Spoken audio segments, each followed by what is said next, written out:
Pensemos en esto un segundo. ¿Cómo es que pasamos de creer que todo era una mezcla de tierra, aire, fuego y agua a ser capaces de construir moléculas a voluntad en un laboratorio? La historia de la química es mucho más que una lista de fechas y nombres. Es, de verdad, una de las más grandes aventuras de la humanidad. Un viaje increíble de la superstición a la ciencia pura y dura, del azar al diseño. Así que bueno, vamos a meternos de lleno en esta historia. Esa es la pregunta del millón, ¿no? Y es justo lo que vamos a explorar. Es una historia que arranca con el misterio del fuego y nos trae hasta los laboratorios de hoy, donde se está diseñando, literalmente, el futuro. Es la crónica de un cambio de chip total en nuestra forma de entender y de manipular el mundo que nos rodea. Bueno, nuestro viaje empieza bien atrás, en la antigüedad, en una época en que ver cómo una sustancia se transformaba en otra parecía cosa de magia o de los dioses. Pero, como casi siempre pasa, fueron las necesidades más prácticas, las más terrenales, las que encendieron la primera chispita de lo que hoy llamamos química. Miren, todo empezó de una forma muy práctica. Los primeros humanos eran químicos y ni siquiera lo sabían. Ellos no se ponían a teorizar, simplemente hacían cosas. Un día descubrieron que si calentaban unas piedras azules, pasaba algo increíble. Aparecían unas gotitas brillantes de cobre. Después se dieron cuenta de que si mezclaban ese cobre con estaño, salía bronce, que era mucho más resistente. Y ya el dominio del hierro, que necesitaba un calor infernal, bueno, eso literalmente forjó imperios. Y esta imagen muestra perfecto cómo lo lograron. A ver, con una fogatita de leña no se llega a ningún lado. Para fundir hierro se necesita un calor brutal, así que se inventaron hornos como estos, donde quemaban carbón y le metían aire a todo trapo con fuelles para avivar la llama. O sea, era la tecnología punta de la época, todo para obligar a la naturaleza a soltar sus secretos. Y en este punto la historia se partió en dos caminos bien distintos. Por un lado estaban los egipcios, eran los maestros del cómo. Sabían hacer pigmentos, embalsamar a sus muertos, trabajar los metales. Lo suyo era un arte, una técnica. Pero por otro lado estaban los filósofos griegos, y a ellos el cómo no les bastaba. Se rompían la cabeza pensando en el por qué. No les importaba la receta, querían saber de qué estaba hecho todo. Y esa búsqueda del por qué los llevó a lanzar sus primeras grandes ideas. Tales de Mileto miró a su alrededor y dijo: «Es el agua. Todo viene del agua».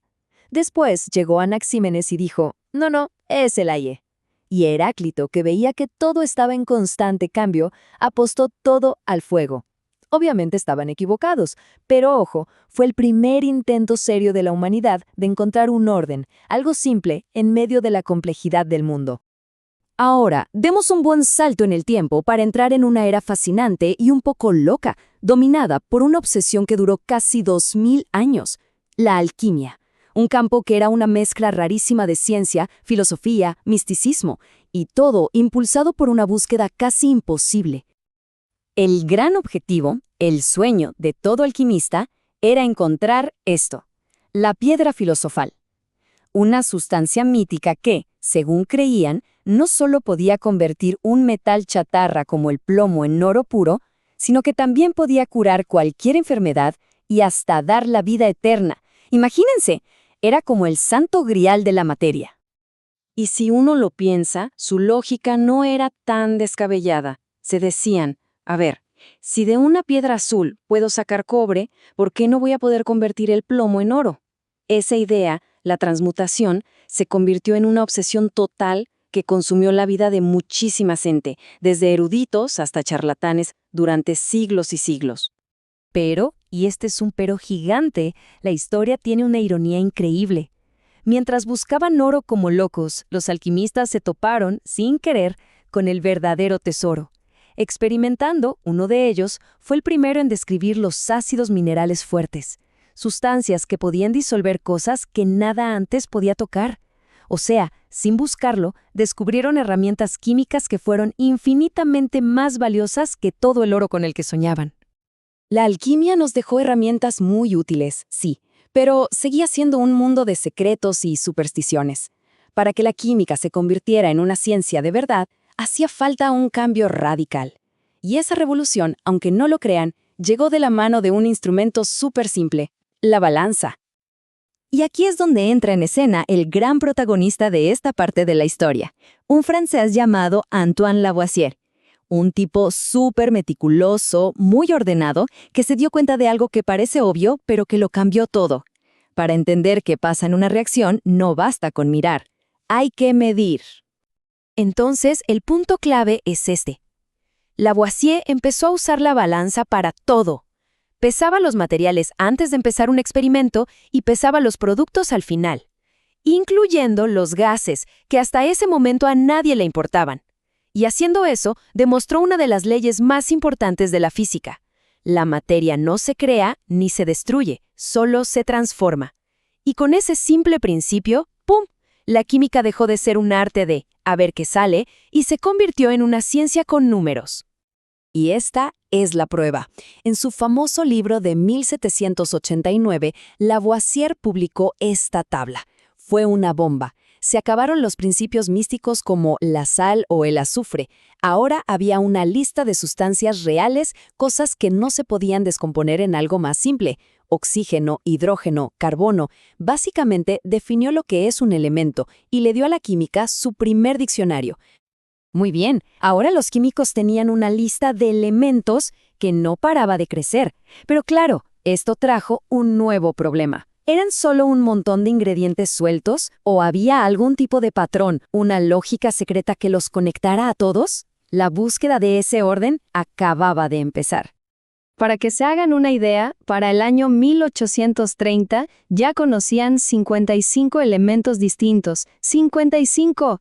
Pasamos de la simplicidad de los 4 elementos de los griegos a un verdadero zoológico de sustancias, cada una con sus mañas. Parecía un caos total, sin pies ni cabeza. Pero de a poquito empezaron a aparecer pistas. Por allá en 1829, un químico alemán, Dobereiner, notó algo muy curioso. Encontró grupitos de a 3 elementos, que llamó tríadas. Por ejemplo, el cloro, el bromo y el yodo. Resulta que el bromo, el del medio, tenía propiedades que eran justo un intermedio entre los otros dos, y hasta su peso atómico era casi el promedio exacto. Eso no podía ser casualidad.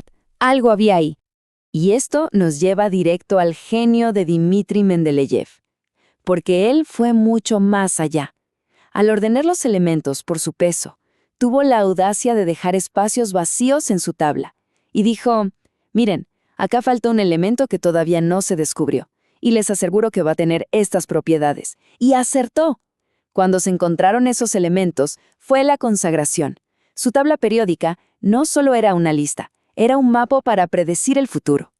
Una vez que entendieron las reglas del juego, una vez que descifraron el código, los químicos dejaron de ser simples observadores. Pasaron de organizar la materia a crearla. Empezaron a construir un mundo de materiales que la naturaleza jamás se había imaginado.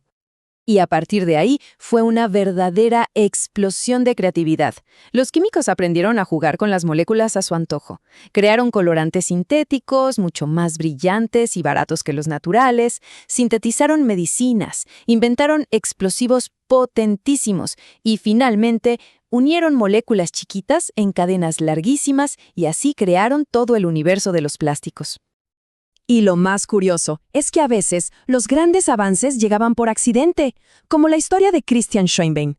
Un día derrama una mezcla de ácidos y para limpiar el desastre agarra el delantal de algodón de su esposa. Lo pone a secar cerca del fuego y de repente, ¡puf!, el delantal se esfumó en una llamarada. Sin querer, había convertido el algodón en nitrocelulosa, un explosivo potentísimo, un accidente doméstico que cambió la historia. Y este es el punto culminante de todo este recorrido. La química dejó de tratar de imitar a la naturaleza para empezar a diseñarla desde cero. Ya no era cuestión de buscar una planta que diera un colorante. Ahora se trataba de diseñar en el laboratorio una molécula que tuviera exactamente el color y la resistencia que querían. Pasamos de ser recolectores a ser arquitectos de moléculas. Y así, este viaje de la magia a la maestría nos deja justo acá. Hemos aprendido el idioma de la materia y ahora podemos escribir nuestras propias creaciones. La pregunta ya no es qué podemos encontrar en el mundo, sino qué vamos a elegir construir. Y la respuesta a esa pregunta, sin duda, es la que va a definir nuestro futuro.